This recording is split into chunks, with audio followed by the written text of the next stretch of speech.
welcome to Criminology Crash Course, where I parody Hank Green's educational YouTube series for this final presentation. There's not much room for lighthearted banter with today's topic, so let's just get started. Why do people commit murder-suicide?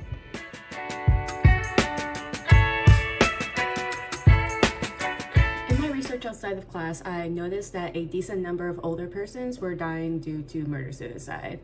I was surprised that I had never come across any similar findings in my academic career, and I was especially surprised to realize that very few individuals were actually attempting to explain this phenomenon from a criminological perspective. So trying to fill that gap is what brings us here today. Until recently, murder-suicides weren't even studied as their own unique crime. Instead, they were shoehorned into either murder or suicide statistics, never just murder-suicide as a unique act. In my opinion, that is due in part because people think that there's no point in prioritizing conversations on murder-suicide due to the greater prevalence of other crimes such as drugs or property offenses.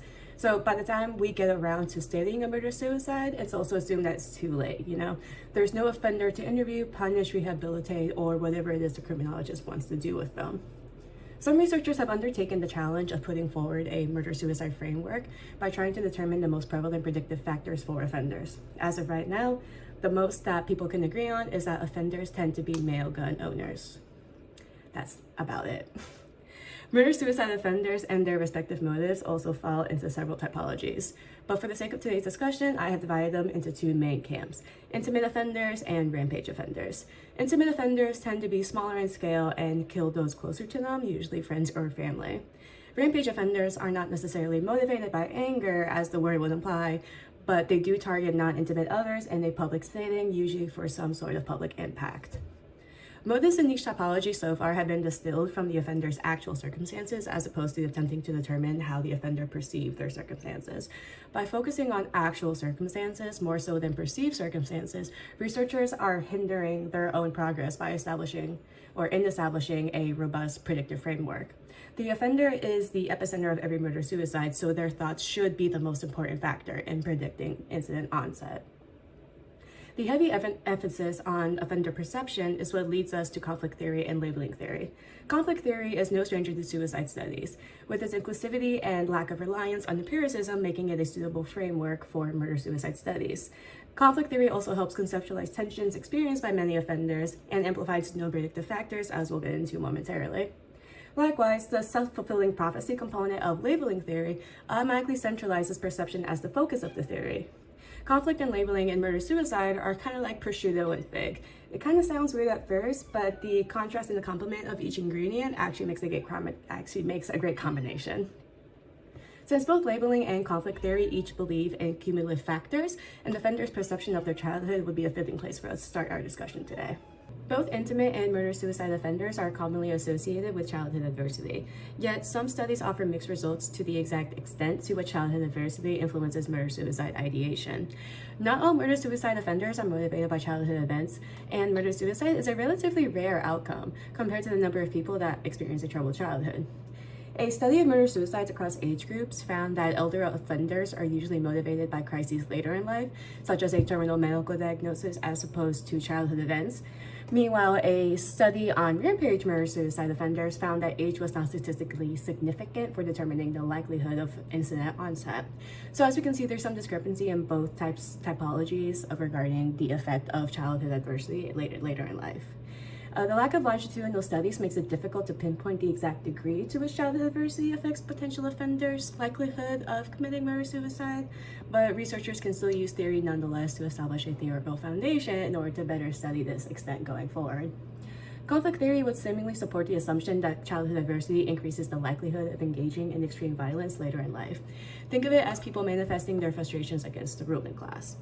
Yet, contemporary conflict studies hint that people are not as inclined to violent behavior as the general public may believe, challenging the conflict theory assumption that tension inevitably leads to violence.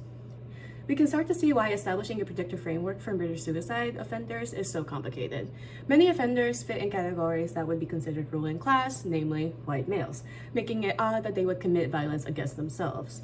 Conflict theorists could potentially argue that the patriarchal ruling class can serve as the source of violent behavior if the offender was raised in an aggressive household, causing them to believe that violence is the norm for those of their class. However, conflict theory does not fully account for the suicide that follows, especially given that an offender had a relatively normal childhood. So why would someone in a position of power want to off themselves? Labeling theory helps us answer this by allowing researchers greater leniency in what counts as childhood adversity. In other words, an offender could perceive that their childhood was adverse, even if we as researchers wouldn't really agree or if they didn't meet all the characteristics that we look for. It is important for researchers to specifically determine how the offender perceives their own childhood, given that this sets the tone for the offender's outlook later throughout the rest of their life.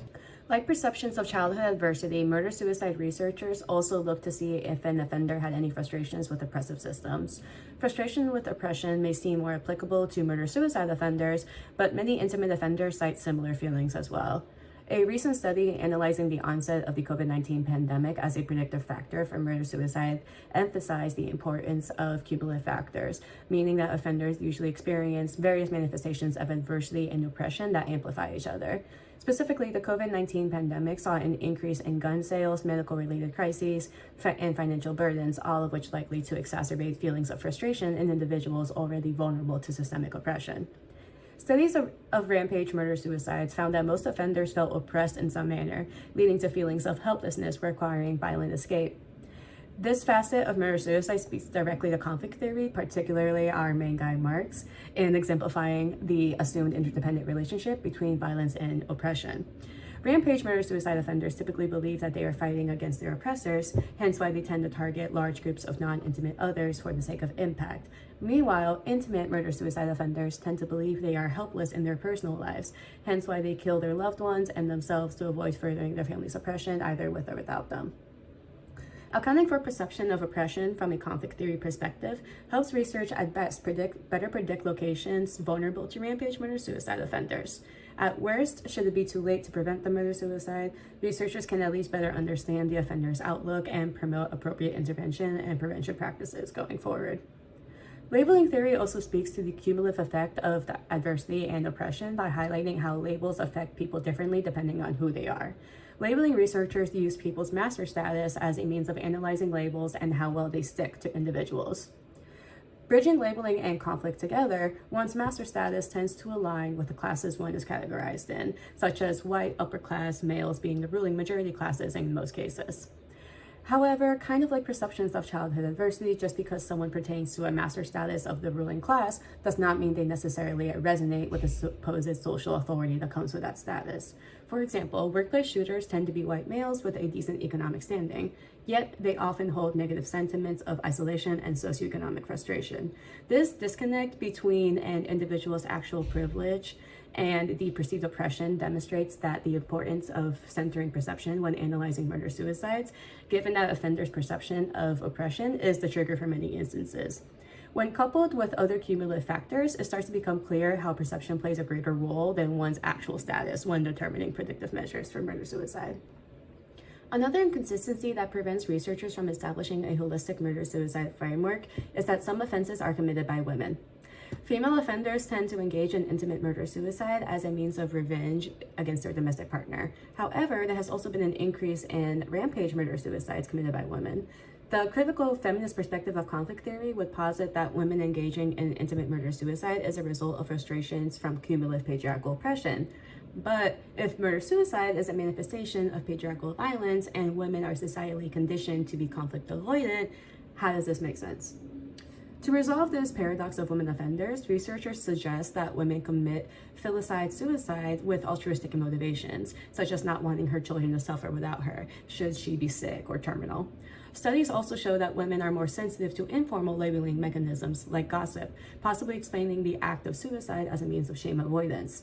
Meanwhile, female rampage murder-suicide offenders in terrorist instances now appear in greater numbers to avoid government detection and to earn acceptance within their community, which plays into anti-repression sentiments of conflict theory as discussed earlier. Labeling theory contributes here by putting forth the concept of primary and secondary deviancy, with secondary deviancy playing a pretty big role in murder-suicide onset. Women murder-suicide offenders are impacted more by secondary deviancy because they are more in tune with social perception. They act out the primary deviancy of suicide to avoid the secondary deviancy of homicide, in this case being labeled a murderer. Women who commit murder-suicide arguably also act in defiance to their master status by engaging in violent behavior usually expected of men, relating back to conflict theory as an act of defiance against their ruling class, in this case killing their husbands, while also perpetuating violence against classes beneath them, in this case their own children. The paradoxical role of gender in murder-suicide motivations is rich with potential for future refinement. Women's lived experience and perception is uniquely different from that of men, like how murder-suicide is unique from acts of murder and acts of suicide. However, even the most detailed and well-intentioned researchers are limited by the fact that most of the data available is from news surveillance, which automatically casts by shadows on any analysis that follows. Nonetheless, news surveillance data can still prove beneficial given that public perceptions and public reactions play a direct role in some murder-suicide instances. The final factor to murder-suicide onset that we'll discuss today is also the most personal: us. We're part of the problem. Maybe not us as individuals, but the way we collectively regard murder-suicide and engage with news cycles. Researchers often fault the public for inadvertently encouraging murder-suicides, either through shared fascination or permissiveness. Rampage murder-suicide offenders, regardless of gender, arguably seek post-mortem public notoriety and headlines at the cost of their own life. On the other hand, intimate murder-suicide offenders arguably commit suicide as a means of avoiding public shaming and accountability. Labeling studies have demonstrated that label stickiness is greater when the person being labeled is acting outside of their socially expected roles. News surveillance reports also suggest that individuals who differ from the usual murder-suicide profiles, namely women, tend to be featured more in headlines and foster greater public interest, reflecting the labeling phenomena that those who act outside of their categorizations tend to receive greater stigmatization. In this sense, researchers accuse contemporary news cycles and the public of playing a role in triggering murder-suicide ideation in future offenders.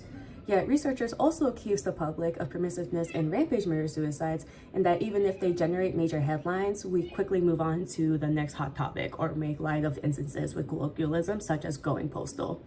Damned if we do, damned if we don't, right? Permissiveness in this case goes against labeling theory in that there is diminished societal reaction. Conflict theory, however, can be coupled with the idea of label stickiness to help bridge these inconsistencies across offender typologies. Like how labels are stickier when applied to individuals outside of the perceived norm, conflict theory posits that punitive measures are harsher against individuals of lower classes, not only as a means of oppression, but also as a means of ensuring behavior that maintains ruling class status. Conflict and labeling theory each center the relationship between the offender and their social context, which provides a stepping stone for researchers to determine the extent of the relationship between public opinion and murder-suicide ideation. The public's perception of murder-suicide is also influenced by journalist-specific word choices when reporting. Studies on both conflict and labeling theory have found that individuals who use person-first language, such as survivor or person convicted of felony in place of victim or convicted felon, are more likely to maintain positive outlooks. A related murder-suicide study found journalists often use connotative language to describe certain instances, such as referring to cases of intimate murder-suicide as a man killing his wife and kids, where the possession of wife and kids is granted to the male offender in place of acknowledging the autonomous existence of the victims. Both conflict and labeling theory remind us that while we are not directly responsible for murder-suicides, we need to realize that we are not independent of them happening as well, and we do have a stake in the perpetuation of murder-suicide ideation. Alright, so with all that, as you can tell by now, murder-suicide research is all over the place, and it was kind of impossible to condense it all into one YouTube video and 15-page paper. The research suffers from a lot of limitations, including inconclusive data, no living offenders, subjective perceptions, ununiform definitions across law enforcement agencies, and just lack of data collection in general. The subjective nature of perception and the lack of living offenders makes it difficult to formally establish a causal link, but all of sociology and criminology started from scratch somewhere. So what's to stop us from going further with refining a murder-suicide framework centered on offender perceptions?